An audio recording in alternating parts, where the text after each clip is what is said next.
we're still up here. So here we are, you know, back in the old homestead. It's beautiful there. It's really lovely. It can be. It absolutely can be. You know, the sunsets are great. It's nice to be able to walk around and see the stars without too much light pollution. It warms you up a little bit. For sure. Okay, I think we're going to get started here, and people just come in when they do. Welcome to the UTBA's February meeting. We've got a really interesting meeting as usual. We're going to start off with Marion Whittam talking about our beekeeping calendar for February. Thanks, Lucy. I'm just going to share my screen. Okay, all right.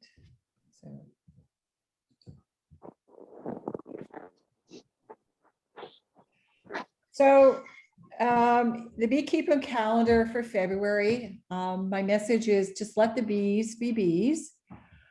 Don't open your hive. The temperatures are varying here big time. So, and there's lots of snow. The insulation the snow is insulation. But you have to kind of keep your hive entrances clear. So bees are still in their cluster, but on a warm, sunny day, perhaps when there's no wind, you may see some going out for cleansing flights. Try to lift your hive to detect how much honey might be remaining in there. And then that'll give you an idea about if you need to add fondant. There's a high risk of starvation if the hives are light. And so plan your season. It's now start to plan the season. Order any equipment that may need to be replaced. Order your nukes if you require nukes or if you're using them. And the Ontario Beekeepers Association website has great guidance on how to order nukes. And today, as an OBA member, I received the Varroa Strategy Survey from the OBA. And they're asking us to complete that. It's a very easy online survey with pull down boxes by February 14th. And the focus on of the OBA and our Tech Transfer Center will be Varroa mite education about how to manage them and how to treat them. And this is the year they're going to do that and take the survey information into their strategy. So hopefully you'll be able to do that. I encourage you to do that. The other thing is it's a very good time to refresh on your reading. And these are some of my favorite resources. Honeybee Biology and Beekeeping by Dewey Karen. It's an excellent classic textbook. Stories Guide to Keeping Honeybees. Again, it's a bit more basic, but it has got great tips on it. And the Ontario Beekeepers Association on integrated pest management. The other thing that you might want to do, and it's very easy to access, is the Apiology course 101 by our Tech Transfer Center. There's one that basically runs every month, and it gives you a lot of information. There's a basic course that you could take, and then there's a second course on integrated pest management. So highly recommended, based on science, and it will give you good information or a refresher should you need it, and not very expensive. It's $80. So that's it. I ask you all to be well. Hope you're all well. And back to you, Lucy. Okie dokie. We're going to head over to Adam Ritchie. He's joining us today. Adam started in a single backyard hive in 2012. It sparked a passion that has led him to steadily grow his operations in northern Simcoe County to 800 hives. Wow. Adam produces queens, overwintered nukes, honey, and hive products, and provides pollination services. He is vice president of the OBA and a member of the Ontario Resistant Honeybee Selection Breeding Program, the ORBS program. Welcome, Adam. Sorry, hi. I guess helps if I unmute myself. Just one second, just gonna share my screen here.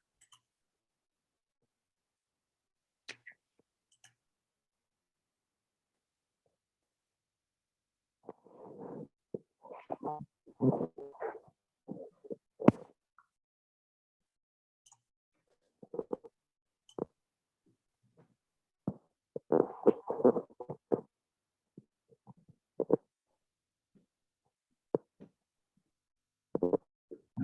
can you see that okay? Is that coming through all right, or? Yep, good. Okay, super. Okay. So yeah, so again, name's Adam Ritchie. I've, sort of, as Lucy said, I started keeping bees in 2012. I won't spend too much time on the introduction, but just give you a little bit of background and just about us. So in 2013, I started my business, just a year after having sort of started with my first hives. And then 4 years later, I sort of was so busy that I had to quit my full-time job. And so I started keeping bees full-time. We outgrew, I started keeping bees in the city of Barrie, sort of right in the center of Barrie. So I'm sort of somewhat familiar with kind of urban beekeeping, and sort of outgrew that location in Barrie, and then bought the farm that you can see here out in Vasey, which is sort of not far from Mount St. Louis Moonstone, the ski hill, or not too far from Coldwater.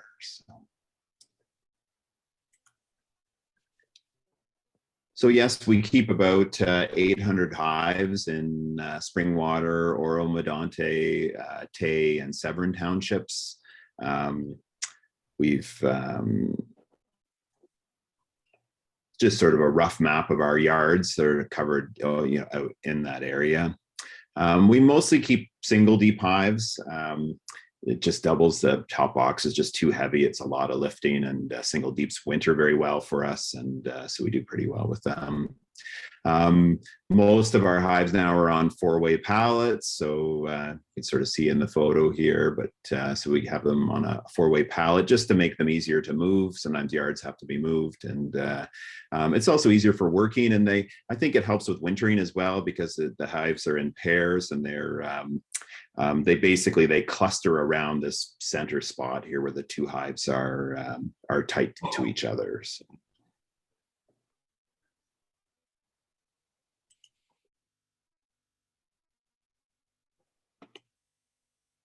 What we do, we produce queens and nukes for sale. Like most beekeepers, we try to produce some honey, and then most of our honey we either retail direct to consumers, or we wholesale through some stores. I sell a little bit in barrels to other beekeepers, but that's most of ours.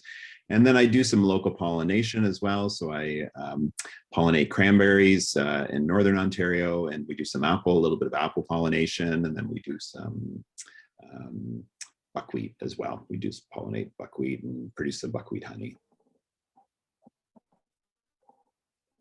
Okay, so today I'm going to try to talk about breeding and selection. I apologize if I sort of assume, maybe it's sometimes hard to gauge what sort of the general beekeeping knowledge is of people, and so stop me if I sort of assume something that somebody doesn't know. Otherwise, at the end there'll be also maybe hopefully time for a few questions if people have questions about what I presented.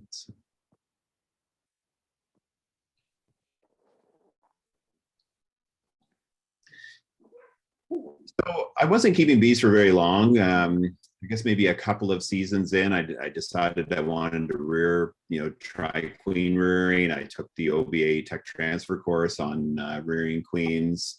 And so in 2014, we started rearing some of our own queens, but I still purchased some queens from other beekeepers. I used some imported queens as well. But starting in 2018, we really have reared all of our own queens since then. So I don't use any any imported queens at all. We do buy the odd. Sometimes I'll buy some breeder queens from other breeders or exchange some queens, and to try to get some sort of diversity in our stock. But all of our queens we really raise ourselves. And why do we do that? We do that because there's less risk involved. So the problem with queens that come in from far places, you know, even assuming that those queens are good queens to start with and that they'll do well here, there's risk involved with shipping queens. So the queens, if they're exposed to very high or very low temperatures, it damages those queens. It reduces their lifespan. The bees are more likely to supersede them. And then we don't really know a lot about whether they were well mated or not. And then depending on where they come from, even whether there was much sort of selective breeding involved. So, you know, maybe possibly ones from California, just the nature of it might be better than say ones from Chile that, you know, where they're sort of just collected from a large number of beekeepers in groups, where in California, they do tend to come from breeders. But the question is whether those breeders are really selecting for things that are important to us. So. It's also more sustainable to for me to raise my own queens, so I'm not dependent on queens coming from other places. And this became an issue with COVID because basically all the flights were canceled, and it became really difficult to get queens, especially that first season. You know, we sort of rely on whenever they ship queens and package bees as well. They rely on tacking those on to existing commercial flights. They don't tend to come in dedicated cargo flights. And so then those queens just weren't available. So raising our own queens also gives us better quality control. So I can control what it is, and I can breed, you know, do some breeding and selection for traits that are important to me and important to other beekeepers that are buying my queens as well. So.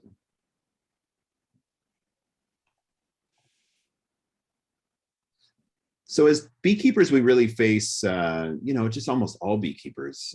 It doesn't really matter if you're a hobby beekeeper or a commercial beekeeper. There's some common things that we all face as challenges, and these are, you know, some of those common things are brood diseases, varroa and viruses. Obviously is a big one.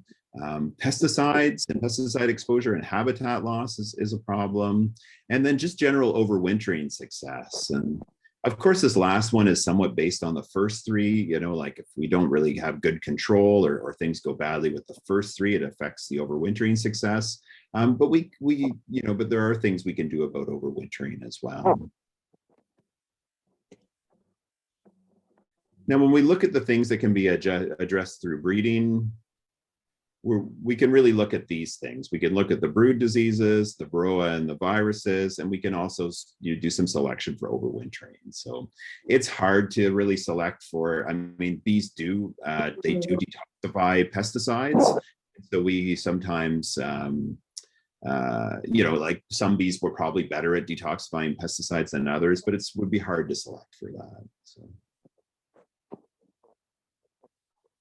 when we're talking about brood diseases, these are probably the four major ones that we come across. So chalk brood, that's the one you can see here in this photo. Basically, the larva consumes some sort of, you know, consumes some chalk brood spores, or it's fed to the larva by the bees, and it's a fungal infection, and it turns the brood into this like hard sort of mummy that it itself is just more millions of spores, and it spreads, and then you get a very sort of spotty brood pattern.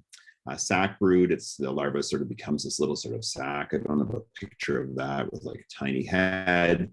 And then European and foul brood and American foul brood have some similarities and some differences. They're both bacterial infections. They both sort of turn the larva brown.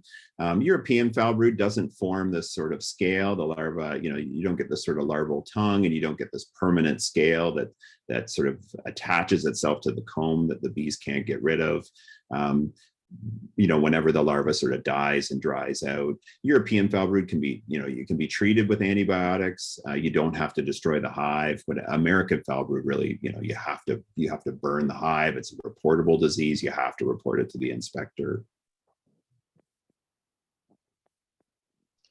And the problems with brood diseases for us are that they weaken the colony. They slow, you know, they slow spring buildup, so the colony grows much slower. So if we get chalk brood, they're losing it. They're investing energy into larvae that isn't really developing into bees, and so it can be a real challenge for them.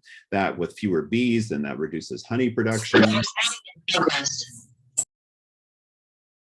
And it also causes in-season or can cause in-season or winter mortality. So if the colony with chalk brood goes into the winter with chalk brood, it likely isn't going to winter well. And then diseases like American foul brood will cause in-season mortality. They'll just kill the colony outright and then spread it to other things. American foul brood also causes a loss of equipment and then quarantine of the yard, because the only treatment for American foul brood is to burn the hives that are infected. So.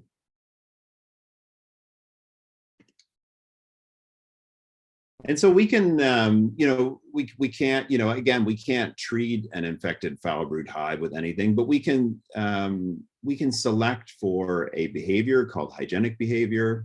And basically what it does is provide some resistance to brood diseases. So the workers detect dead or dying brood, the cells are uncapped, and that dead or diseased larva is removed. This reduces the number of bees that are exposed to that diseased larva.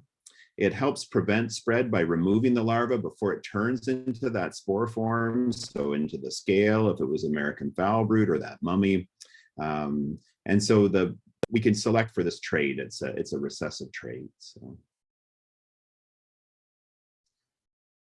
And we do that by, we take a hive that we want to, and usually we take many. For us, we take usually roughly maybe 30 or more hives. And we do this freeze killed brood test here. So basically we put some cups over some capped brood, and then we freeze that brood with liquid nitrogen, which kills it. And then what we do is we come back 24 hours later to see how much of the diseased or dead brood that, in this case, it's dead brood, how much of the dead brood the bees have removed. So, so in this example here, this hive has really like a low level or almost no hygienic behavior. In 24 hours, the only brood that's gone are the ones that were sort of really obviously damaged by the cup itself, and any of the cap brood really hasn't been removed at all by the bees. So there's dead brood underneath here, and the bees haven't removed it. But what we find is that when we start looking, we'll find hives that are hygienic. This hive is highly hygienic. They basically removed all of the brood in 4 hours. And so they've uncapped it and pulled that larva out. And sometimes we find ones that are in between that, sort of more of a mix. And so we'll do a whole bunch of hives. This was my report from this year. So I did however many are here, maybe 25 or 30 hives or something.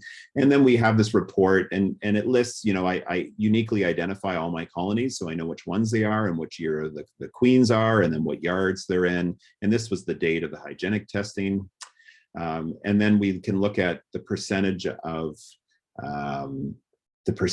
brood that was uncapped and the percentage of brood that was removed, and then we evaluate it. So, and then we group these into groups based on how well they did. So this top one here, it was a queen from 2020.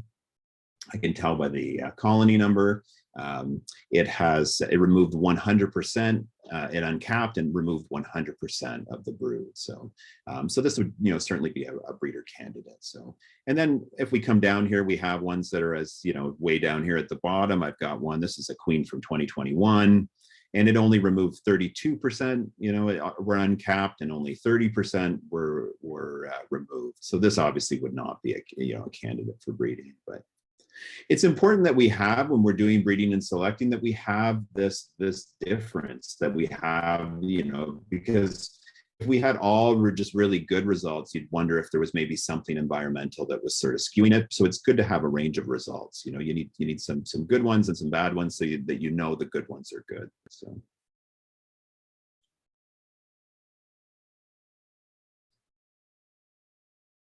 So the second issue that beekeepers face that we can also do some selection for and some selective breeding is varroa and viruses. Again, I don't want to spend too much time on. Most beekeepers are fairly familiar with varroa, but basically it's a parasite that feeds on the honeybee fat bodies.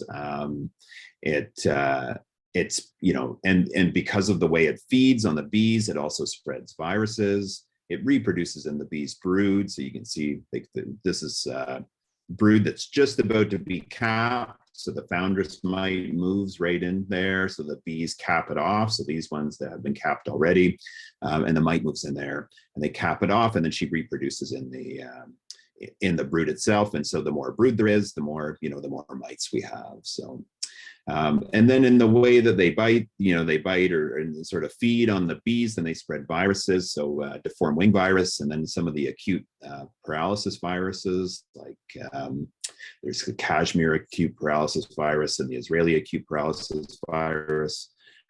You can really see the deformed wing virus. So here's this shot here. It really shows this was in a highly infested colony from this fall. So you can see the mites on the bees, but you can also see the deformed wings. And a colony that has deformed wing virus, that develop it's like this, where we start to see the bees with the deformed wings. Again, those wings, those bees they can't fly. Plus, they have very short lifespans, and those hives often don't winter. And so it's often actually more the viruses than the varroa that's really killing the hives or killing the bees. The bees can sometimes tolerate really high levels of mites, but they can't tolerate those viruses. And varroa is just a huge pain. It's probably one of the worst parts of beekeeping, is that it requires constant monitoring and treatment. It can overwhelm colonies, leading to their collapse, especially in late fall. I think this fall in particular was bad, but I mean, they're just always the case if we're not monitoring. And it's probably the most common cause of winter loss. As much as we worry about feeding and other issues, a lot of it, varroa is probably the thing that most often kills hives, in the winter. And we see these hives, you can often, they're fairly easy to spot. They're the hives that still have all their stores, nearly have all the honey from the year before, or all the syrup if you fed them. There'll be a tiny cluster or almost no bees, because maybe sometimes they abscond completely. Sometimes they just sort of dwindle away. And often they die in December. They're dead long even before winter's really set in. So these two photos are sort of interesting when it comes to varroa. So I think for new beekeepers, it can be really challenging. So we can have these big, strong colonies like this. This is a colony in September. It was a great honey producer, tons of bees in it, but also tons of mites. Like in an alcohol wash, the treatment threshold in the fall would be about 9 mites in this cup. And we've got there's probably 30, 40, maybe 50 or more mites in this cup. And this hive looks great and strong. But if I hadn't treated this hive, if we hadn't treated them for mites, by December, there'd be nothing left. There'd just be nothing at all. So.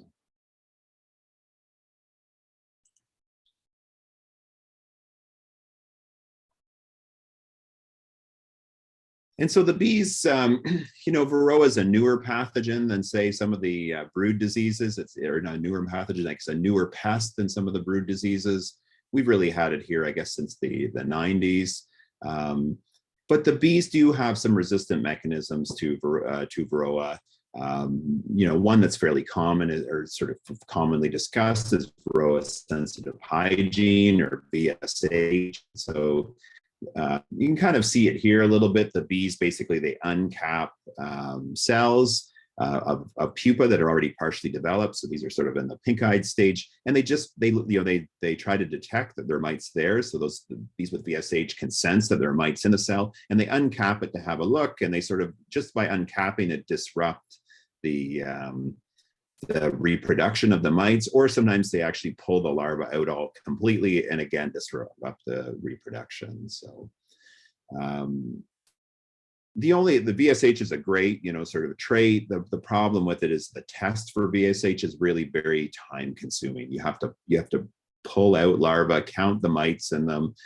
You have to sort of take a frame and then pull out like hundreds of larvae really to look and find the mites. So there's another trait, and it may be actually a couple of, these are sometimes controlled by a couple of different genes. It's called grooming behavior. And this is where the bees either work the mites off with their own legs, off themselves, or they pull them off of other bees, and they sort of bite the mites or remove them. And so it's another trait where they can resist mites. And there are other mechanisms as well. Some of them aren't, some of them sort of don't contribute to good sort of profitable beekeeping. So some bees swarm, or abscond in response to mites. Other ones, they might move or abscond, basically. Other ones shut down like brood production, but it can be hard to produce very much honey if they're doing that sort of thing. So some of them are sort of not commercially viable traits. Because the tests for some of these things, whether it's grooming behavior or VSH, there's not really good, easy to do, assays or tests for these traits that we can sort of do quickly on many hives. We sort of struggled a little bit in really getting the traits sort of well established in sort of stock or in beekeeping breeder stock period. Some breeders have focused on or done instrumental insemination to try to really establish these things, but it's sort of challenging on a sort of a large scale to do it. But the University of Guelph started with a program a few years ago, part of a research project where they basically just look at Varroa growth. And so, we've started implementing this as well. And basically it's sort of like, who cares how the bees, reduce the growth of mites? Who cares which trait it is or how it, or how they're doing it? Let's just look at the overall growth of Varroa. And so basically we do a test, initial test to establish the baseline, like how many mites do they have? And then 14 weeks later, we go to those same hives and then we test them again. And then we look at the difference between the starting mites and the ending mites, and we try to treat all those hives identically. Ideally, they're in the same yard or in just a couple of yards with very similar conditions. They're all treated the same way. And we establish a relative mite growth. Okay. And so again, here's just a selection of colonies from this year. And so you can see the variation. And so what we want here is really low growth. So this was a queen from 2019. And she, grew mites at a much lower rate than this queen here. And so then we've got some variation in between. So, okay. And then we'll take colonies with the lowest growth rate and again, use them as breeders. I think it's important to we're still sort of kind of temper our expectations for mite resistance. We're really in early days for low Varroa growth. It's really not a substitute for treating and monitoring. There's not stock available in Canada or Ontario that doesn't require constant monitoring and treatment. So there's some pretty good stock, that might be that maybe in isolation, like if you're on an island, you might have some success, but because we often have other beekeepers around us and immigration of mites from other places, there's really at this point, I would really caution anybody against not treating and monitoring at all. So.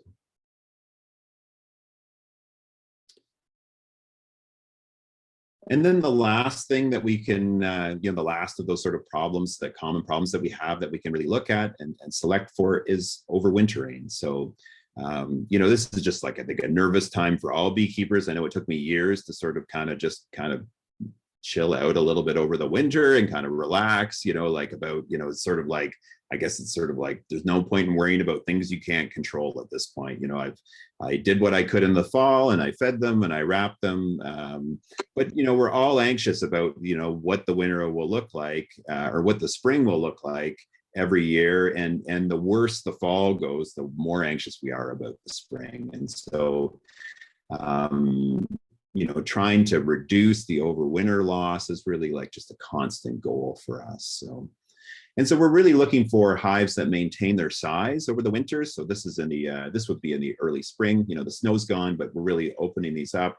And this is what we want to see. So I want to see a single deep colony that's still got 10 frames of bees from the fall. And when you really want to judge the strength of a colony, tip it up from the bottom. So they almost always look good on the top because the bees come up and spread out on the top.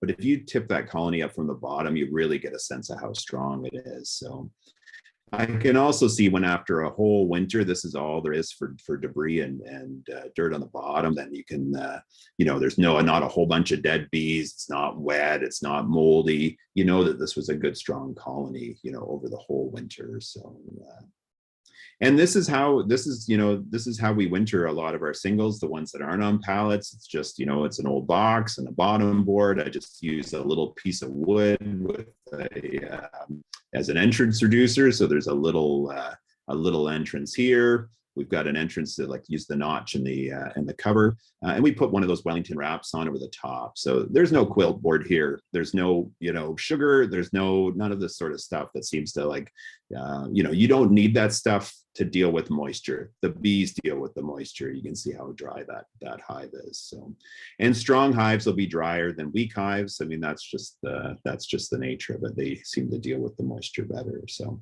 anyways, this is what we really want to look for. We want strong hives like this in the spring. And so we can select by overwintering. One of the easiest ways is just selection by success. Obviously, hives that don't overwinter don't become breeder queens. And then we really reinforce this by making sure that any of our queens that we breed from have to have survived 2 winters. So they have to make it through at least 2 winters. And then we apply further pressure by making the hives winter as singles or as 6-frame nukes. So we've got, on top of our hives, we've got maybe 200 of the 6-frame nukes that we winter as well. And we winter them just like this. And you can see they can be, they don't all look like this in the spring, but quite a few of them do. Sometimes the 6-frame nukes winter better than the singles do. Other years the singles do a little bit better. But you can really have, strong 6-frame nukes come out of the spring. And often we're struggling to keep ahead of them, or they end up swarming in that smaller box.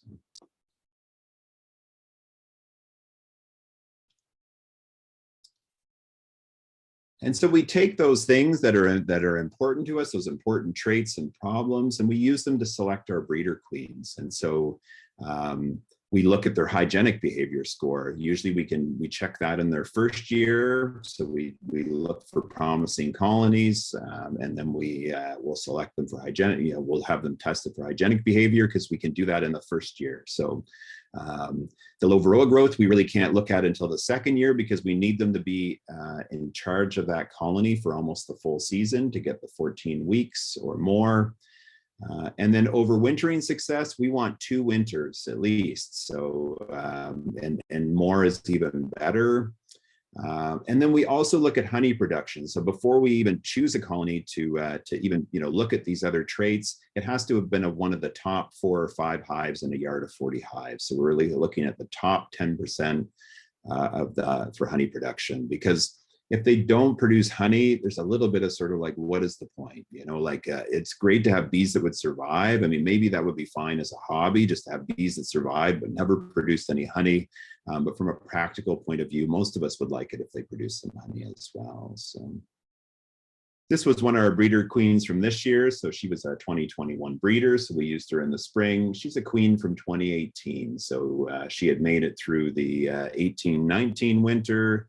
The 2021, she had 2018, so she made it to 2019, 2020, and then made it right through to the 2021. So survived 3 winters. You can see her age because their wings start to get a little bit tattered, and she was really quite a good queen. Unfortunately, and this is just the nature of queens, is that especially if they make it to this, to this age, in the middle of this summer, then the bees superseded her, and we really don't see any queens. Almost all 2018 queens will be replaced in that year. So.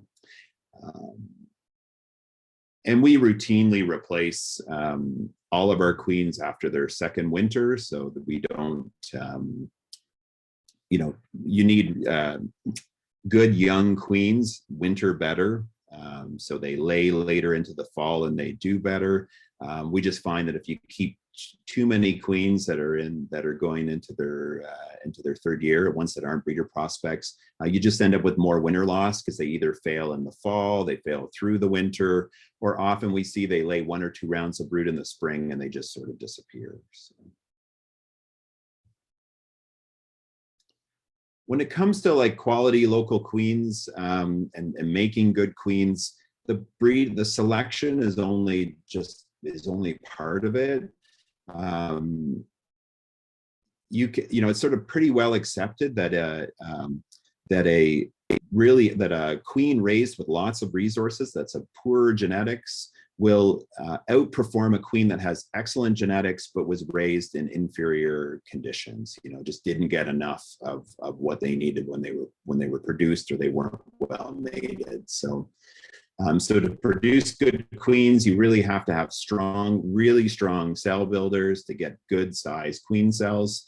We take, these are some from the spring, there's a couple more in the back there, and basically we'll shake into one of these, the bees from 6 to 8 hives. So almost all the loose bees from 6 to 8 hives into each one in order to get enough bees to really produce good cells.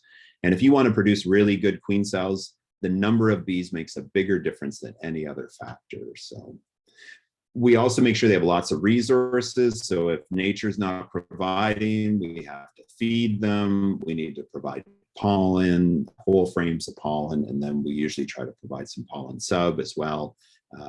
And so we want to make sure they have all the resources they need to produce those good queens.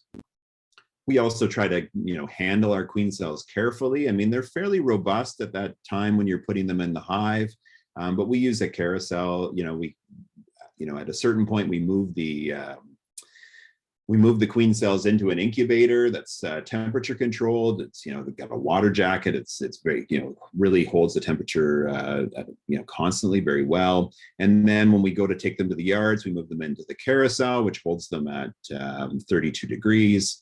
And, you know, we'll take one of these, and then, you know, on a busy day in the spring, 3 of us will make maybe 100 or more splits, and then put these cells in those splits. So, but it's, you know, important that we handle them carefully. We also, you know, for our mated queens that we're selling, the cage queens to other beekeepers, it's good to, you know, if you really want to control breeding and traits, you need to have some sort of isolation. So that's either geographic isolation, that can be, you know, an island, but most of us don't have an island, or it can be topographical. So we use a valley. You know, there's a lot of rolling hills here. So we have our mating yards down in the bottom of a big, deep valley.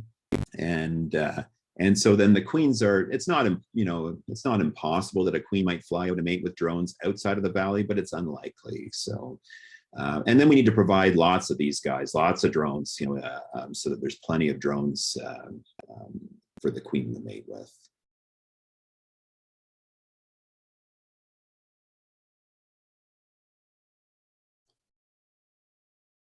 So where and how to source local queens? The Ontario Resistant Honeybee Selection Program, or the ORBS program.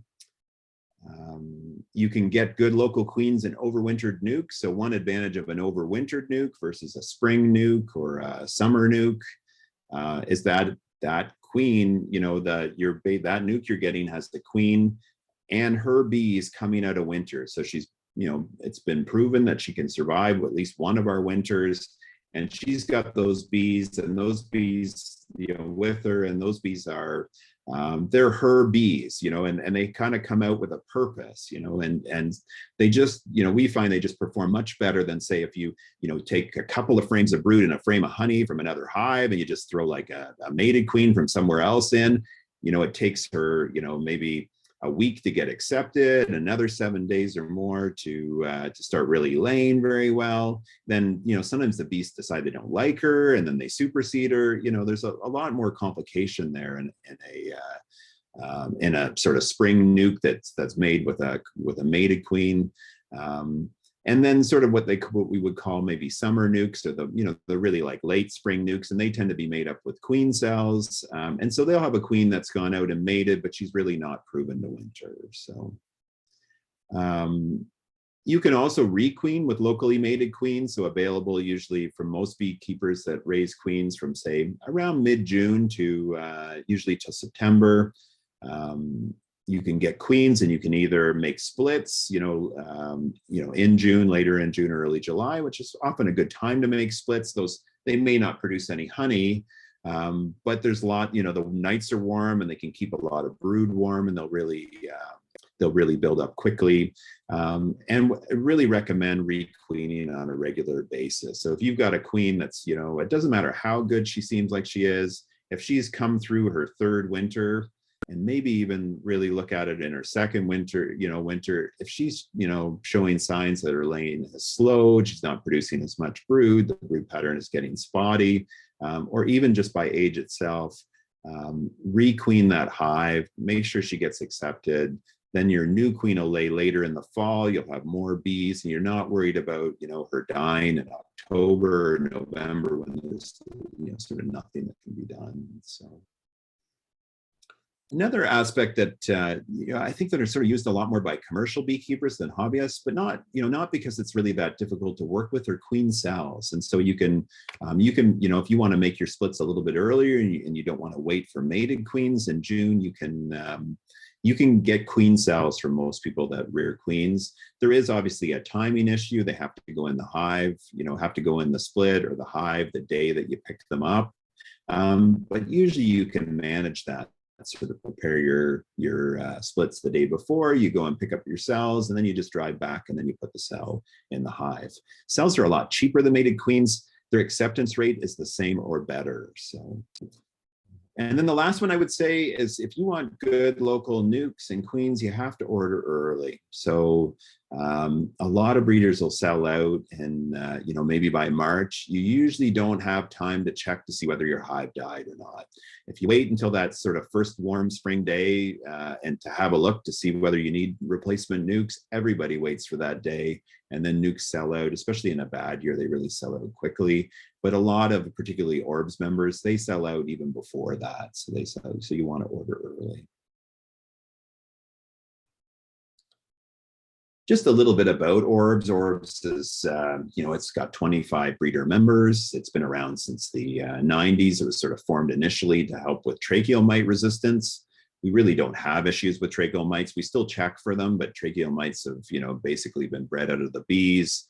To some extent, most of our stock has resistance to it. And also the treatments we use for mites quite often kill tracheal mites as well. And so what do Orbs members do? Well, we have part of being, part of the Orbs program is that we get third-party testing for hygienic behavior, nosema, tracheal mites, and now low varroa growth as well. That testing is done by the tech transfer team. So that those results, you don't have to take the beekeeper's word for it. That testing's been done by someone else. Those beekeepers also, to be part of Orbs, you have to have taken the advanced queen breeding course through the TTP. And when you initially join the program, before you're sort of listed on the website as an Orbs breeder, you have to have been part of the program for, I can't remember if it's 1 or 2 years. So basically you have been doing the selecting and stuff for a couple of seasons before you get listed. So, we're obviously Orbs members, but there are lots of other ones. A list of Orbs members can be found on the OBA website.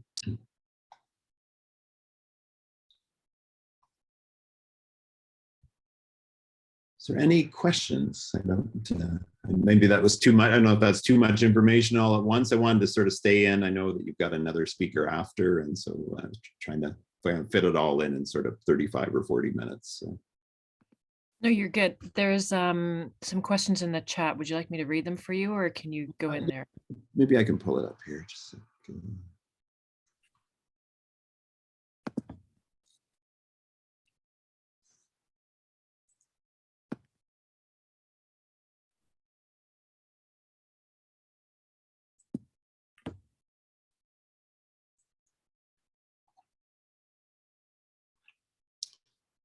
Okay.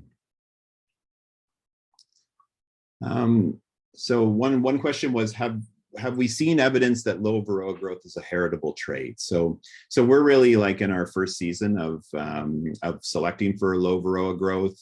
But the University of Guelph study did demonstrate that it was a heritable trait, which is sort of why the Orbs program has picked it up as something that we're going to continue to select for. So I haven't seen that, so we haven't seen it yet ourselves, but it has sort of been proven through their research. What month do we replace our queens? We tend to replace them, usually replace them when we have extra mated, so I've got a a few hundred mating nukes, and so we sell queens to other beekeepers. And when we have extra queens, we then tend to use them to requeen our hives. And so earlier is better with requeening. So usually we're requeening hives that either have old queens or we mark queens. So if we happen to find a hive that had chalk brood or is underperforming compared to the other hives in the yard, then we'll mark it for requeening. Or any other brood disease, then we'll come and we'll mark that for requeening. And we find that the earlier that we requeen, the better. But it tends to be sort of after the supers are on, but before we really start pulling a lot of honey. So late July, and then right in through August and sometimes September.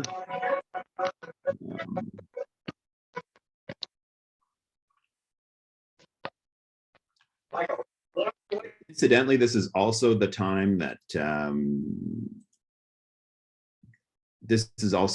the bees are replacing queens. So quite often they're, we'll go in sometimes into these hives and they'll already be replacing the queen, already be superseding herself. So the queens also know that the bees also know that old queens are not good for wintering. So. Are overwintered nukes the same price as summer nukes? I only sell overwintered nukes. It's going to depend on the beekeeper. I haven't noticed a lot of, the pricing on nukes seems to depend a lot on the beekeeper and geography than it does on anything else. So orbs nukes aren't necessarily any more expensive. Overwintered nukes tend to sell out faster just because we're sort of really limited to those queens that have made it through. So, if let's say I was doing like spring nukes, if I want to make like 50 more nukes, I just order 50 more queens from California or Chile or whatever. I can increase the number of nukes more readily. To some extent, if I'm going to sell overwintered nukes, I only have so many colonies, which means they only have so many queens. And so when we're deciding how many nukes we're selling, we're also trying to figure out what our winter losses were to make sure we don't sort of oversell. And so there's a more limited supply of overwintered nukes. Someone asked, can you tell if the queen has mated? Is there ever a chance that she won't mate? So yes, like queens don't mate. So mated queens usually, you can tell somewhat by the shape of them. If I have a good picture here somewhere.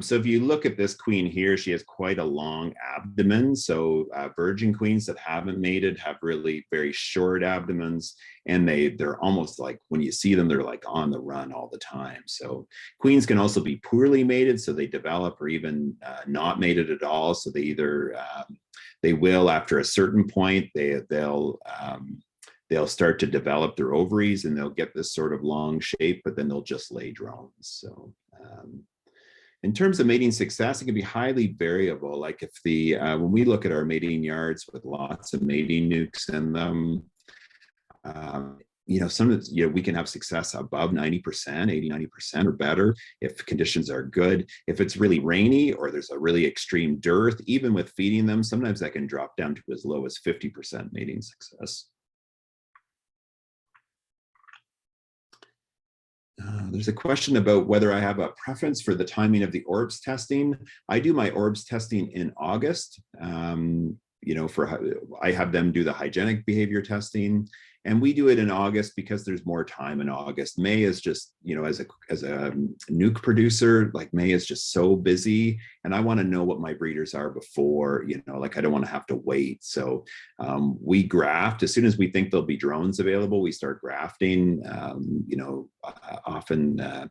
I don't know what we were doing last year, maybe 250, in the first couple of months where we're making a lot of splits, we'll graft like 250 cells every 4 days.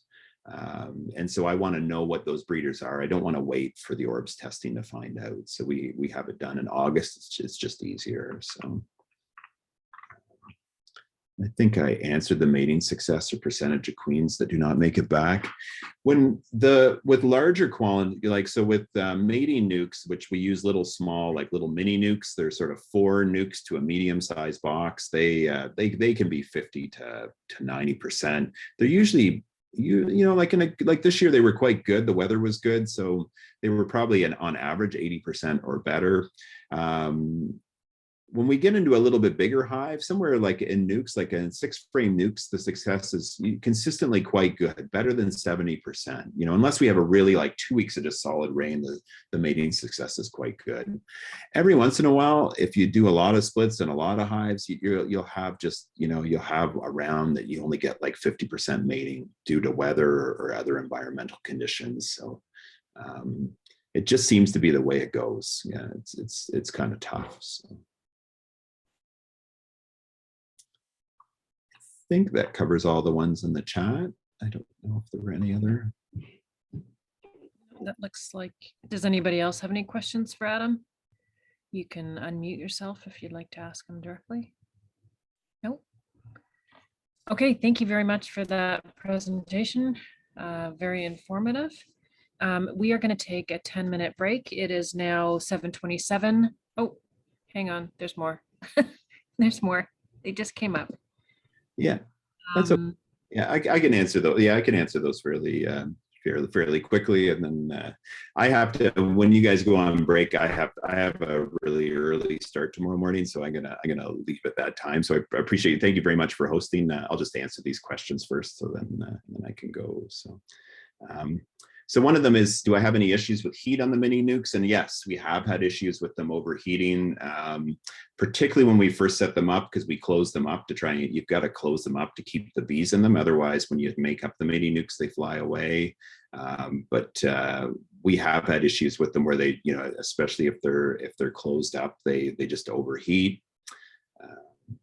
And so, yeah, it is an issue with small colonies. And sometimes I've wondered if that's been part of, times when we've had poor mating success, if maybe the cells got overheated while, if it's 30+ degrees ambient temperature and you're trying to put the cells in, we try to keep them shaded the whole time, but it's possible that, sometimes I wonder if the, part of it is that they've been overheating. So we've been even more careful than normal lately.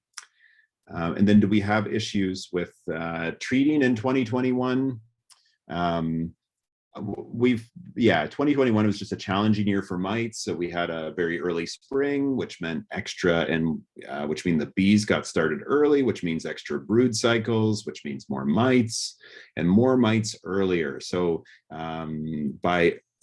we treated with Apivar in the spring, which is sort of fairly typical for us. And by early August, we had whole yards that were well above thresholds in August, and then we were having to put something on them like Formic Pro. And I don't really have much of a problem with Formic Pro. Some people have a lot of issues with temperature, and I don't find that's the issue. I actually find that the issues I have is I feel like it's not quite as effective as it's sort of reported, that it's not really 90% effective. It's about maybe 60 to 70% effective if there's much brood present. If there's not a lot of brood present, it's pretty good. If you put it on later in September when the brood kind of drops off a little bit, but if you put it on as a midsummer treatment, I just don't get 90% effectiveness. So, but it is a good way to knock them back, and it's one of the few things we can do with, if you've got those high mites in August. We do watch the temperature, and I try not to put it on when it's really hot, but the mites will kill the bees more than Formic.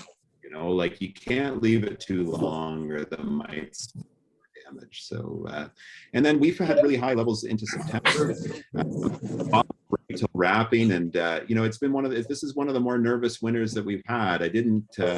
We maybe put a 10% loss of hives just in the fall, not as rough. Some commercial beekeepers are reporting like 30% fall losses due to mites without even including the winter yet.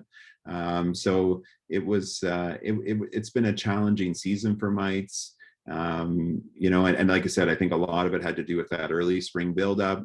Apivar, the effectiveness of it seems to be dropping off. We don't have a lot of other good options. It's we do have some other options, but they do, they've got their own challenges. So yeah, so it's the natural treatments are great. You can use formic or oxalic, but they have specific scenarios where they work, and they and sometimes it's hard to find the right choice for the right weather and time period. Especially when you have hundreds of hives to treat, and they all need to be treated at the same time. So hopefully that covered everybody. Did I miss anything? I don't think so. That was pretty good. All right. Well, have a good night, everyone, and yeah, enjoy the mead. Mead's great, so enjoy the mead presentations. We're excited for that. Okay, quick Yeah. break here so everybody can get ready to go. 7:31, we'll be back at 7:41 and with our mead making expert, Alan. So we'll see you back at 7:41. Thanks, Adam.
Is everybody hunkering down and getting ready for the next set of snow gifts?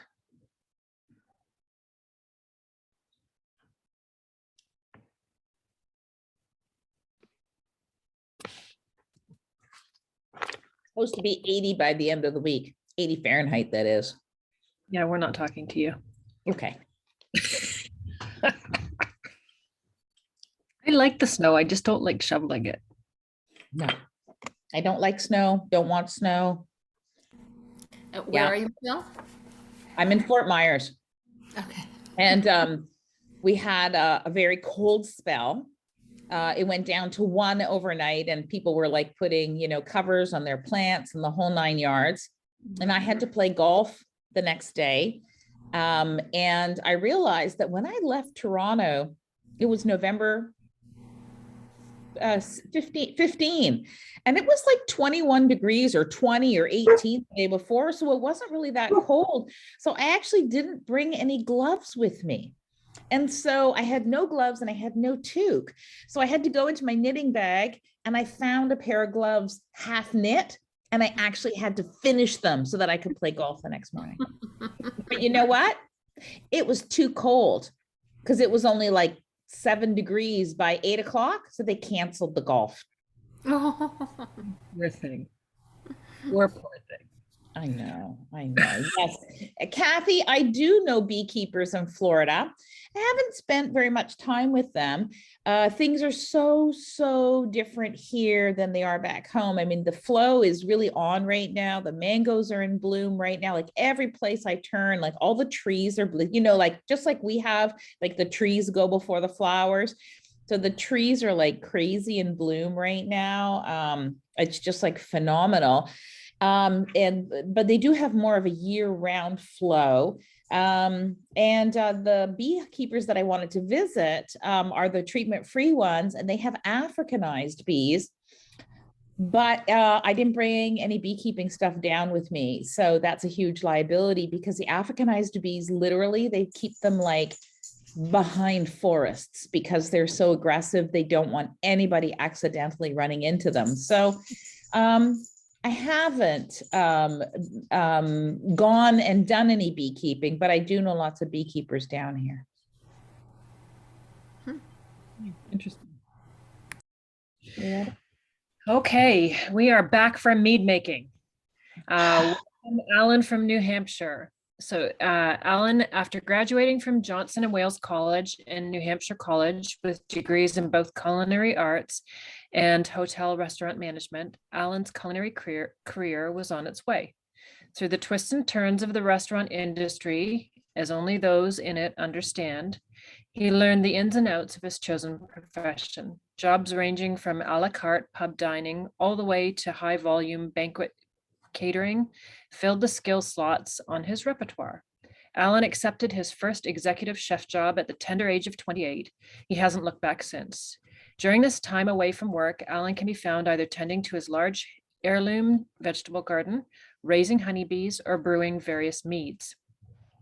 Mead making has become an incredible passion for him. Over the course of the past 8 years, he has crafted 21 5-gallon batches of mead.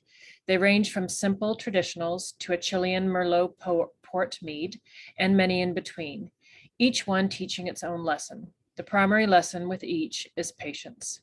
When asked why he does what he does, Alan's reply is simply, food and drink are visceral, almost carnal.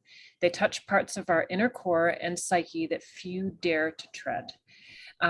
Welcome, Alan. In our chat, at the very top, there is a recipe. Sorry, we were having some difficulty sending it out to you. A recipe for Alan's mead, and I believe it's an award winner. So turn it over.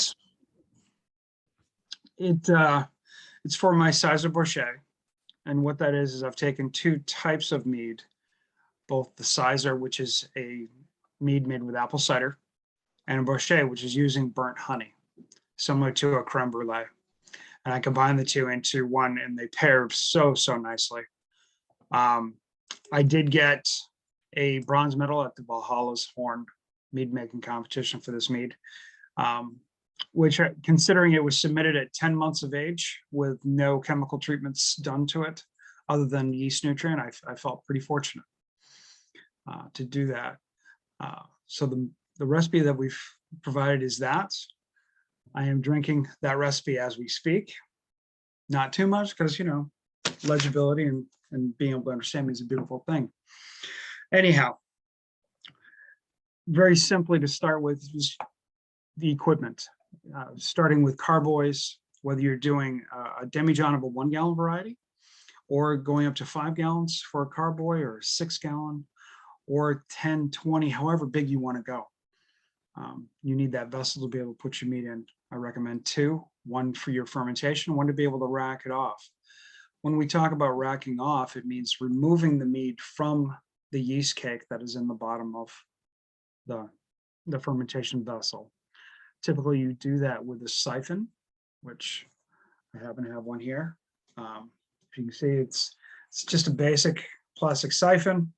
Attach a food grade hose to it, and you can siphon it into the next vessel. The next thing you need to worry about is when the yeast reacts with the honey or the sugars, it produces alcohol and carbon dioxide. You need to get rid of the carbon dioxide. So you need to have a CO valve. If you have a particularly active fermentation, I recommend a blow-off tube. And all that is at the bung where you put your valve, you put a tube and have that go into another vessel. So it is submerged in a sanitized fluid. So that way those airs escape. You still don't get any contamination from outside sources. And it doesn't blow up all over your wall, which I have had. It is a mess. It is sticky. And sadly, I was traveling to Ohio when it happened, and my wife gave me a nice phone call. And let's just say the call did not go well. So anyways, touching on the equipment is good. I recommend using a journal. Plain and simple. Nothing beats having it written down in front of you. I'm a firm believer in taking original gravity readings throughout your fermentation so you can get to the point where you want to go. And at the same time, a final gravity reading. You need to know what kind of alcohol you're consuming, whether it's a hydromel at 4% alcohol or something a little stronger like a sack mead, which is upwards of north of 12 to 14% or even higher. Okay, the ones I typically make tend to range between 10% and 14%. Some of my Sizer Bouchers have gone closer to 18. The Chilean Merlot port mead that Lucy mentioned earlier, because it's fortified with cognac, hit about 20%. That's delicious, I'm just saying. Anyhow, I'm just going to go over the recipe real quick. If you all pull it up, you can read along or just listen. It is there for your printable pleasure later. And then please enjoy it. It's a lot of fun. The ingredients: 4 gallons of apple cider, 15 pounds of melter honey. You're all beekeepers. You know what melter honey is. It's the honey from the cappings. Generally, it cooks just a little bit as you're melting it off. I find it gives a better flavor. It's richer. When I was making this, I was in Connecticut, and a lot of our honey in the fall was from Japanese knotweed. Very rich, very tangy, very dark. Made fantastic mead. It was just different than anything people in the New England area really were used to. So that was fun. I use Mangrove Jack 05 mead yeast predominantly for most of my meads. Sheila and I were having a nice discussion earlier in regards to why and where you could obtain it. It is available online through Amazon or other brew shops, if you would. I find it gives better esters.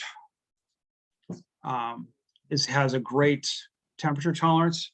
It's good from 56 degrees to 89 degrees Fahrenheit. So that's great. It's also good for high alcohol content. I believe it goes as high as 18%. So it's a strong, hearty yeast, plays really well.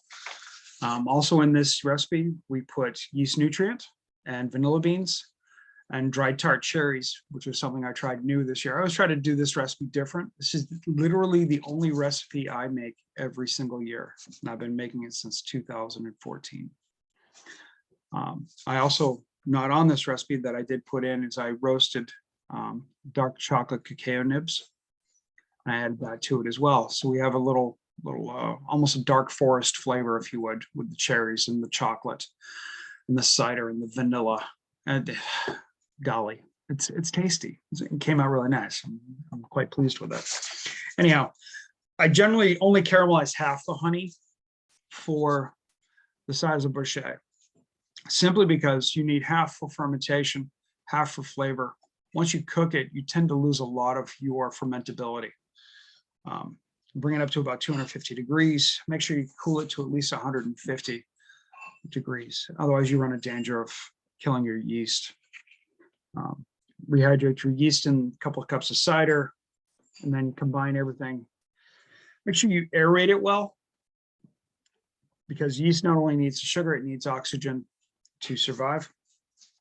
So good aeration. I have a 4-foot metal mixing paddle that we use in the culinary field. You can get it at any culinary store or even online. It's always funny when it shows up leaning against your door and it's 4 feet tall. That works really well. Those only work really in not the carboys, but if you're using a food grade fermentable bucket. Okay. I tend to do my initial fermentation I have a 7-gallon fermentable bucket, and I do it in that. It's easier to degas it. It's also easier to do that nice aeration. Always take your starting gravity. Okay, starting gravity for Sizer-Boucher, as I go through my notes. The most recent one I did, which was in October, starting gravity was 1.120. And that's great. I ended up with a gravity reading of 1.030, which gave me about a 12% or 11.8%, if you would, of alcohol content. That's fine. You know, I'm doing it for personal consumption and the creativity and the fun of it. I will answer questions in the chat as soon as we're done going through it. Okay. So take the starting gravity. This mead specifically requires a blow off tube. Like I said earlier, it will blow up.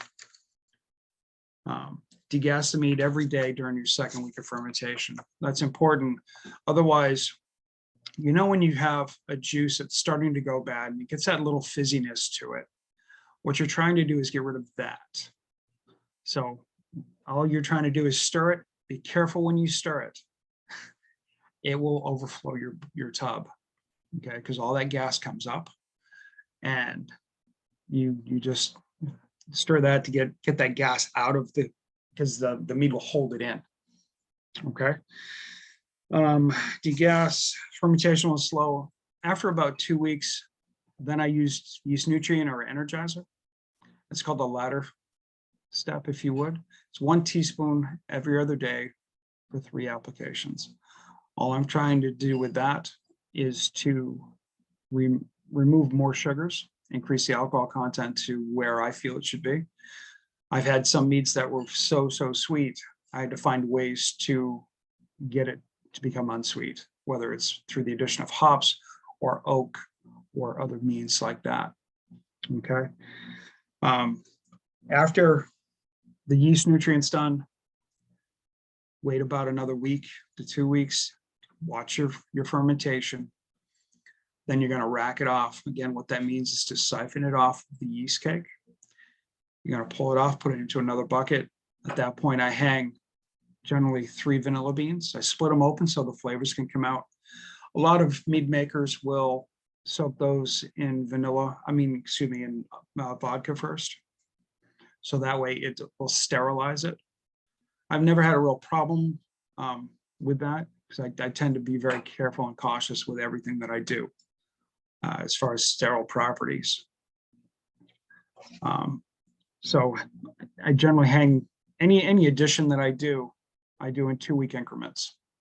And it's pretty standard. It really doesn't matter which variety I'm making, unless it doesn't come out or I don't get the flavor profile that I'm looking for, then I might leave it in longer.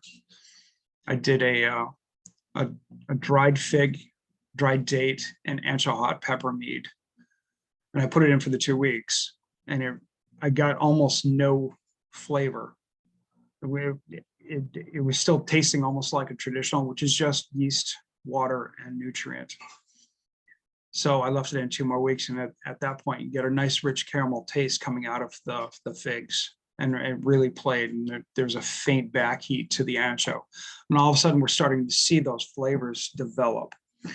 And however long or you leave it in is going to increase whatever flavors you want to add to it. Okay. So in this one, we added vanilla beans. 2 weeks, took it out, rack it off. Again, every time you make an addition or a subtraction, get it out of whatever's in the bucket, because that way it's more of a clean break.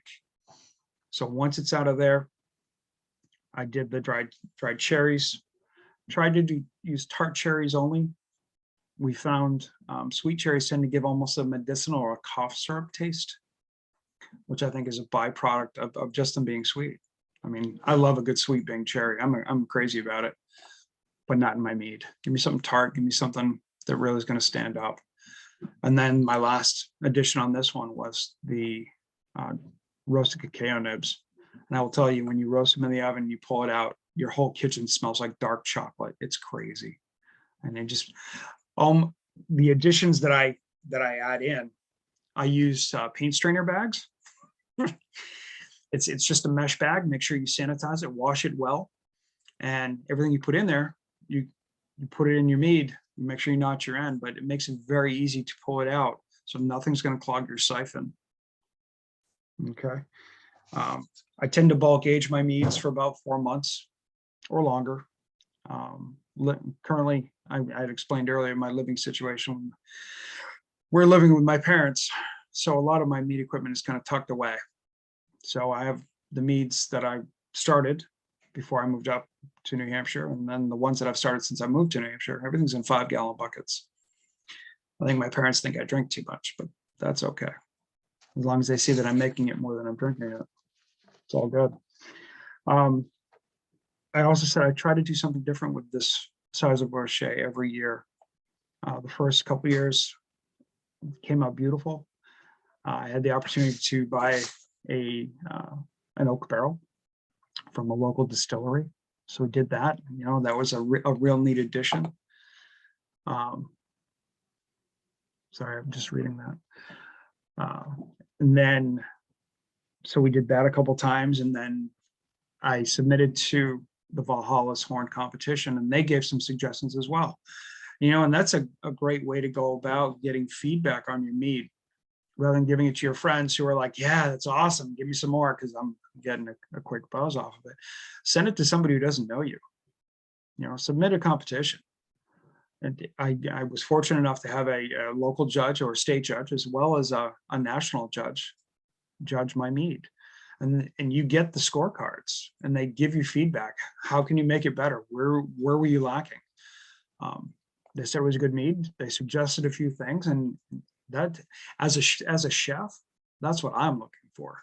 I want to know how to make my product better and better and better until you look at it and go, this is insane stuff. You know, the creative process for making mead, for me personally, is more fun than the drinking of it. I like to think, having been in the culinary field since I was 17 years old, and I'm 54 now, I'm not shy about it. So I've been around food for a long time, and tasting flavors and matching profiles, and eventually you get that passion rolling. And you don't have to do it professionally to have that passion. That's the neat thing about food and drink. It's all indicative of us as people to want to eat. You know, I do know people that eat simply to survive, and I kind of look at them and go, that's crazy. But whatever. I have a brother like that. And he's like, well, I got to live. Yeah, clearly. But I'd like to enjoy what I'm putting in my mouth rather than just that, little things.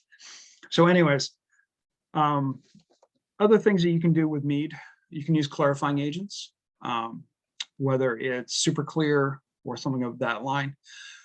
Be careful with some of those. They have chitin in them or shellfish. A couple of my meads, I didn't realize that the super clear had the chitin in it. And my father and my twin brother are deathly allergic to shellfish. So they can't have those meads that I used. Needless to say, once I realized it, I didn't use it ever again. Because again, I like to share what I make. Other things that people do is you can retard your fermentation using chemicals, whether it's potassium sorbate.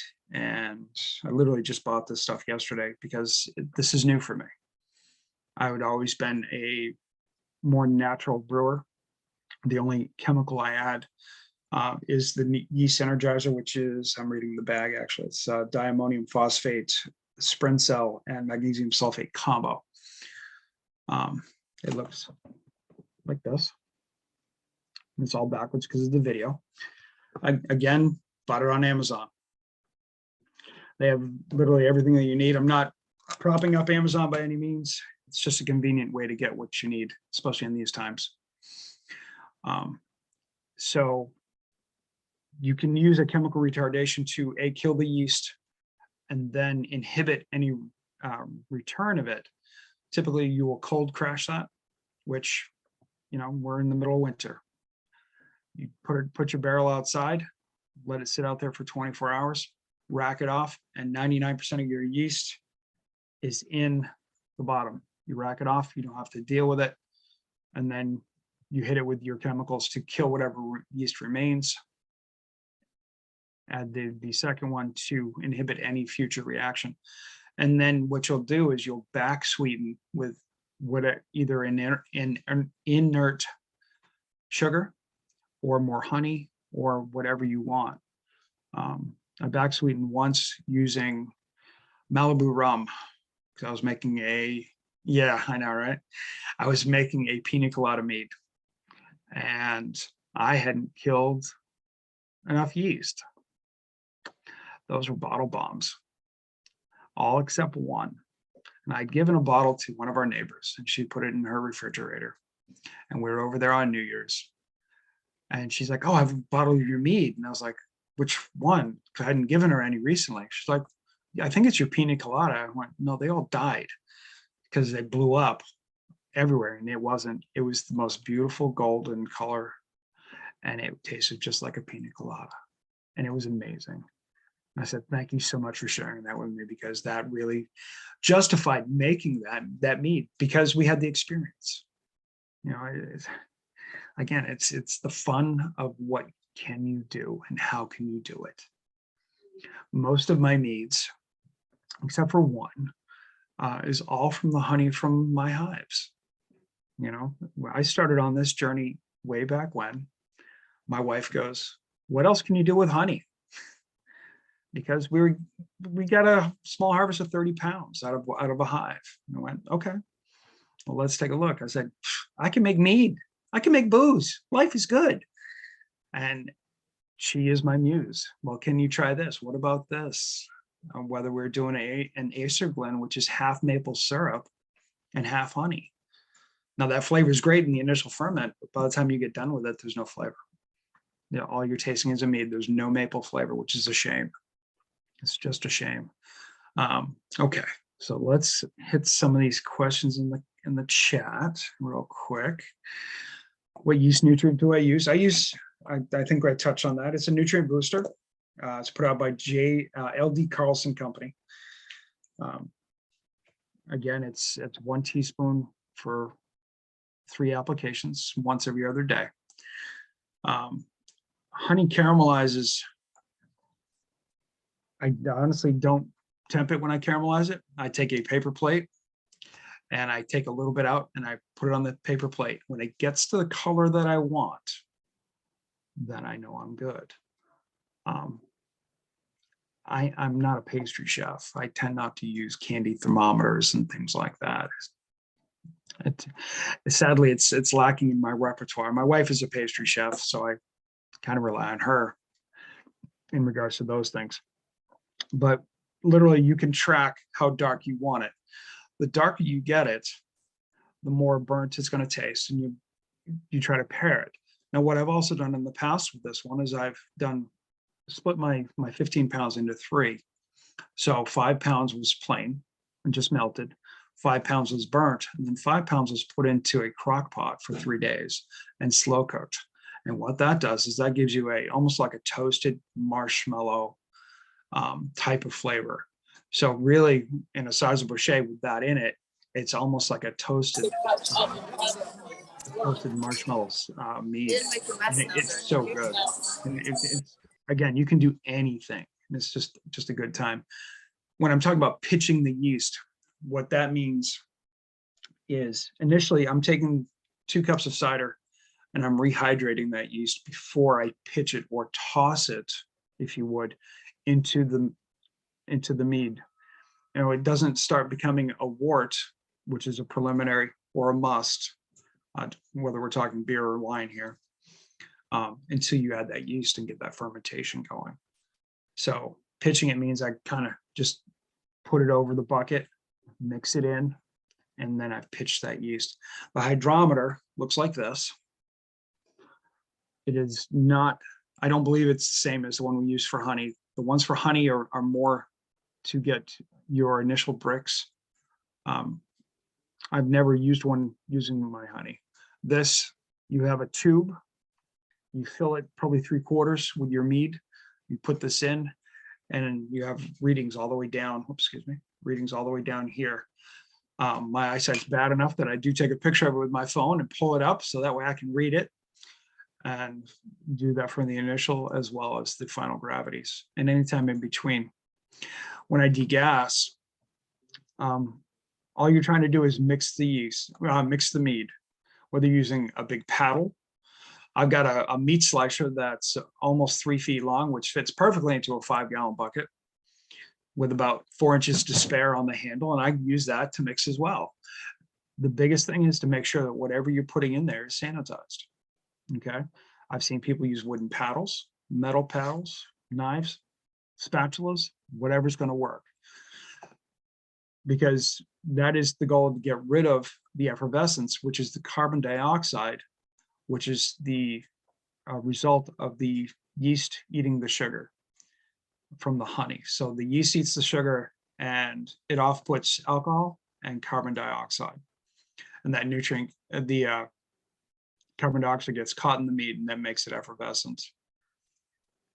I don't use any urea. This literally has diammonium phosphate, Sprencel, and magnesium sulfate. It's pretty straightforward. I try to keep it as simple as I can. Does my YouTube video where I make dark chocolate salted toffee mead show all these steps? Never mead. Mostly, I believe it does. I apologize. I'm trying to remember because I just recently made that. For those that didn't see it, I do have a YouTube video, a YouTube channel called Thistlehawk Homestead. It's during COVID, I needed something to do, by golly. I was grounded. I was a traveling chef and I was traveling the US and all of a sudden, nope, got to do something. So my bees got really annoyed with me for interrupting them weekly. I did get 220 pounds of honey out of 1 hive. So I was pretty happy about that. I know, right? I was so happy about that. That gave me, I still have like 60 pounds that I'm playing with. So I had that, and then I had my garden and I had mead, and I really afforded me the time to be able to make all this mead and get ahead of myself. So I wasn't consuming what I was drinking, well, consuming what I was making, like right there. So I got ahead of it. So now I have a ton of stuff that's aged a year, year and a half. And if you're doing it without chemicals, you really need to have patience. Patience is the key with this, as with a lot of things in life. But with mead, you'll know when it's ready. And a lot of times it takes it at least a year. If you're working with highly acidic things, like, for example, I did I did a vanilla blueberry rhubarb. I like rhubarb. Well, the oxalic acid in the rhubarb takes a long time to balance out with whatever you're pairing it with.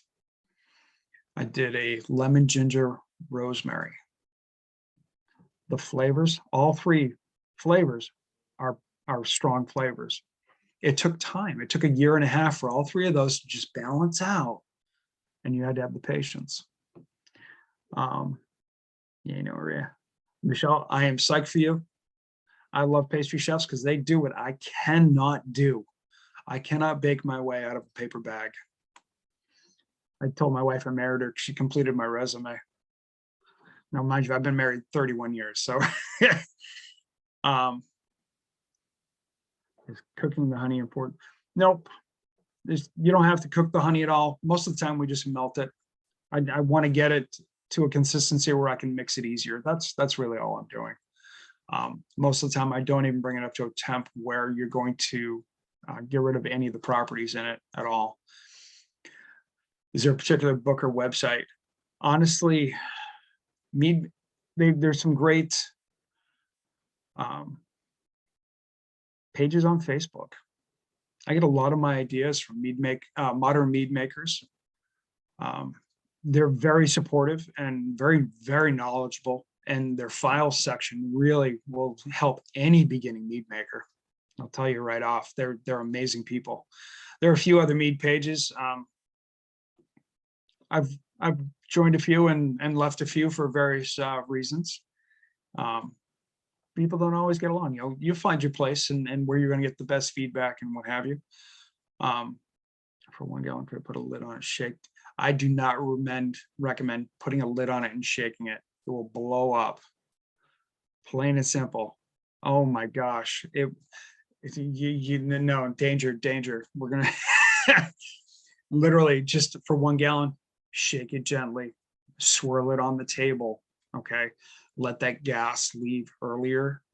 If you have, say, a long skewer or a sanitized piece of like an herb stem, like basil, rosemary, those would work too. If you want to maybe incorporate a little bit of flavor, do that to get that gas out. Otherwise, it will blow up, and it's not a fun thing. And I'm telling you, what a mess.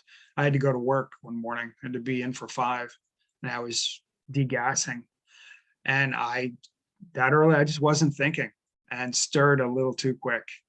And opened up, it was in a 5-gallon bucket and it was all over the floor. I lost easily a gallon of mead.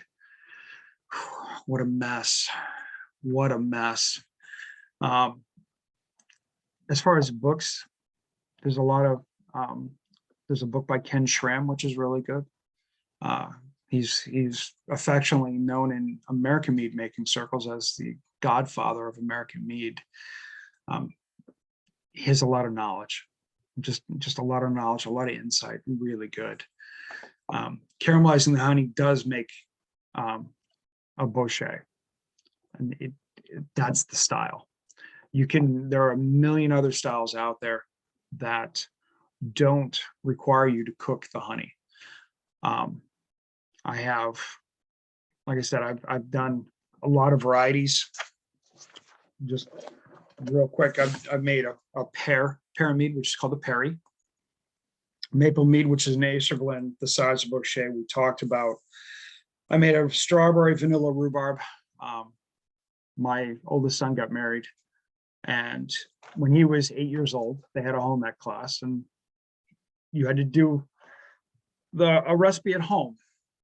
And he wanted to make a strawberry rhubarb pie because that was his favorite. And my wife tried to talk him out of it because rhubarb can be temperamental, and sometimes it works and sometimes it doesn't. And he made it, and it came out absolutely perfect. Doggone it. Absolutely perfect. And he has had an affection for that ever since. So for the rehearsal dinner, I made strawberry rhubarb vanilla mead. We picked the rhubarb at the farm where we had our garden. We picked the strawberries from the local farm. The honey came from our local hives. It was real local, and it was good, and it really did well. The pina colada we talked about, the lemon ginger rosemary we talked about. I've made a hop to oak butterscotch. Werther's candies. Anybody? I like them. Unwrapping all those candies was a pain in the butt. That took 3 pounds of Werther's candies. Unwrap them, run them through the Ninja, get them in the Mead. They melt down pretty quick once they're done with the Ninja. That was the one that was so super sweet that we really had stalled fermentation a couple times. And it's patience. It's asking questions. I went to that Mead page and went, this is what I'm doing. I don't know what I can do. And we ended up putting in hops, which my son's best friend picked at the farm where he's the winemaker. Gave me those. Some toasted oak went into it. And it really created a balance that, wow, it turned into a very tasty mead, even though it was so sweet at the beginning. It was like drinking a Werther's. It was so sweet. But again, any problems you come up with in mead making, it's just patience. Ask people. Use resources as you can find them. Why would you need to stall a fermentation? A lot of times you're going to stall a fermentation if you want to hit a certain alcohol percentage, or you found a flavor profile when you're sampling it, and it's exactly where you want it. So you're going to stall that fermentation so you can capture that. Typically, it's not as sweet as you want it because you're going to back sweeten in. But if you want to hit that the alcohol content mark, as I was visiting a meadery in Manchester, we were talking about that, and he said, well, when you need to produce on demand or on schedule, you need to stall fermentations. You need to start it here. It needs to be ready here because people are going to consume it here. So if you have the time, I recommend not using the chemicals. Let it age out. Let it get the character that the honey's going to give it. As you know, all honey is sweet and tart because there are acids in all your honey. I did a traditional, which was with my dark fall honey. And all that is a traditional mead.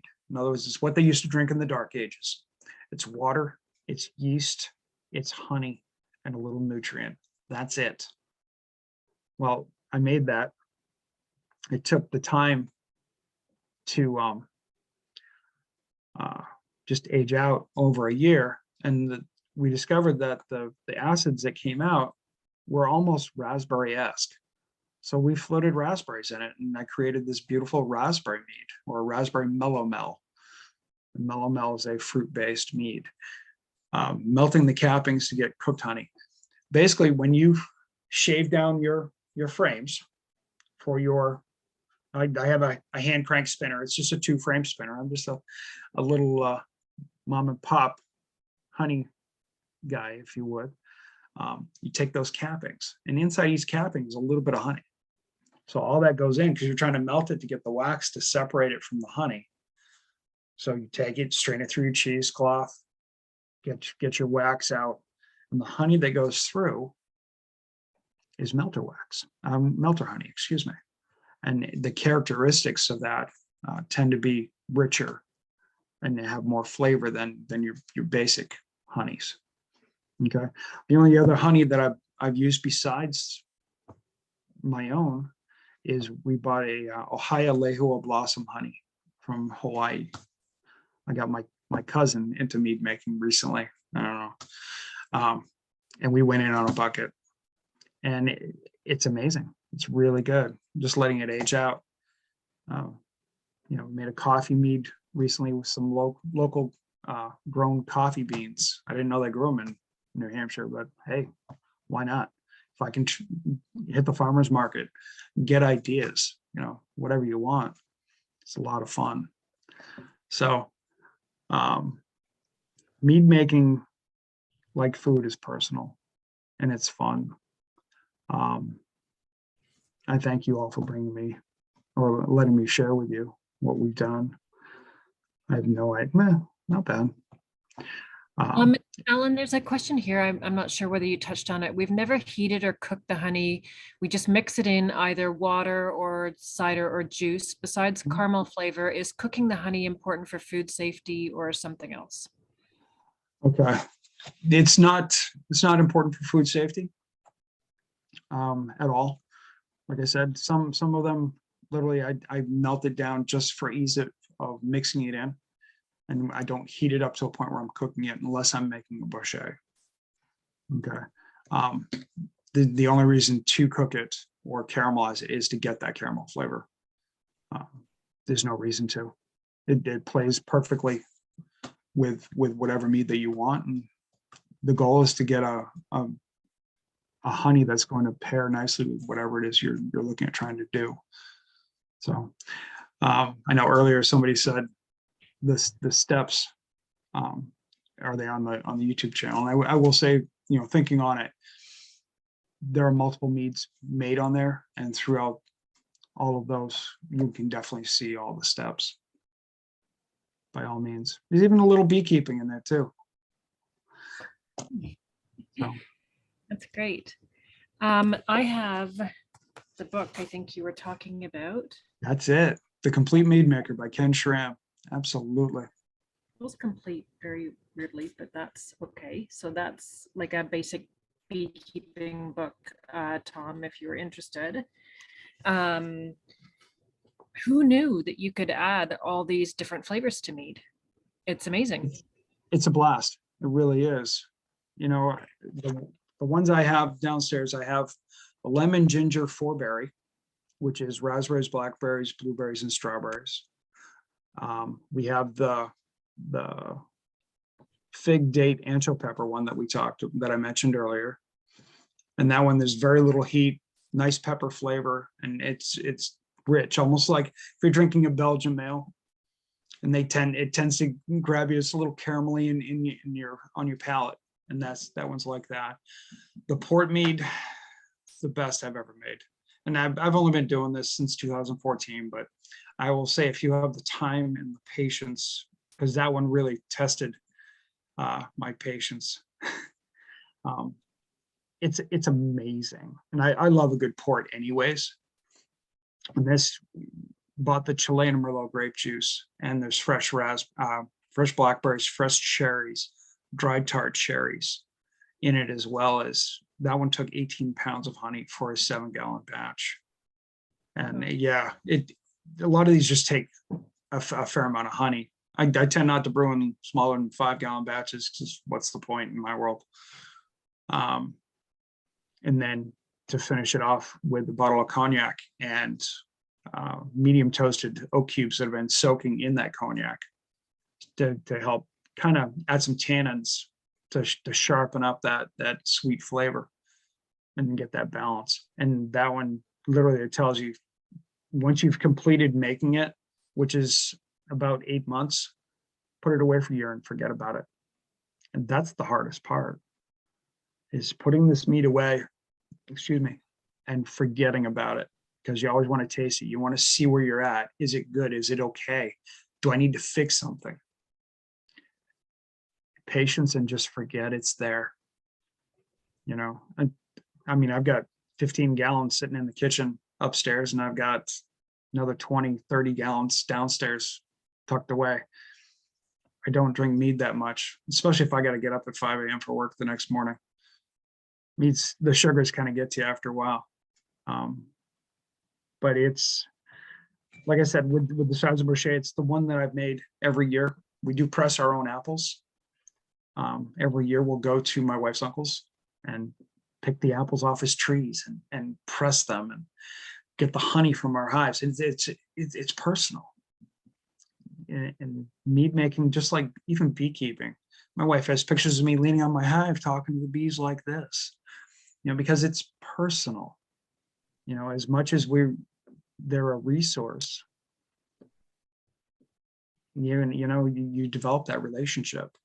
I've stood there and watched my bees for hours at a time, just to watch them do their thing. And that's neat.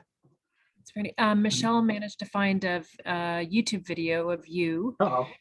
So she just posted that on the chat if anybody wants to go and find that and take a look at that. Yeah. But that, I think you're right. Good resource for everything these days seems to be YouTube. Definitely for finding out information and even asking questions if you contact the person. So that's great. Thank you so much for coming and talking about it. I didn't realize that there were a million ways to make mead. So it's kind of opened my eyes to that, which I find really interesting. Well, thank you for having me. Oh, that was great. Little bit of housekeeping. We're always on the lookout for help for the UTBA. If you want to give 5 minutes, if you want to give a couple of hours, if you want to be part of the process here, we would love to have you. There's our chair there who does a lot of work, and we have a lot of people putting in a lot of time, and we would love to have anybody who would like to help us out join in. You can contact us at info@urbantorontobeekeepers.org if you feel like participating. I want to jump in and mention that our current treasurer has been on the committee now for more than 2 years, maybe even actually 3, and she has a newborn at home, and she's actually looking for somebody to fill her shoes. So if anybody has any experience in that area and could lend a hand, it'd be great. We do very minimally in terms of financial transactions. So it definitely is a very low maintenance kind of job. And a description of the position is on our website, Toronto urbanbeekeepers.org, in the committees and about us. And there's a description of the position of treasurer. Yep. We also have a call out. We'd like to start getting back to apiary of the month. So any of you who would like to share your apiaries with us, we would love to have you at the meetings. Again, you can go to the info@urbantorontobeekeepers.org and send us a message, and we'll get in contact with you. We'd like to start getting back to a little bit more personal and just see how, I think it's good for us all to see how different people keep their bees and the surroundings that they're in and stuff. So please let us know if you'd like to participate in that. Our March meeting looks like it's all about Varroa. We have the OBA tech transfer team coming. They're actually worried. They're thinking that we're going to have huge losses in the spring due to Varroa. So there will be Colette from the tech transfer will be coming to talk to us about that. And then we have our own Tom Nolan, who will just be going into some detail with Varroa again to get us ready for the upcoming beekeeping season. So that's us. Thank you for coming, and we will see you in March. And please let us know. We're looking for people for all sorts of stuff. So send us an email, please.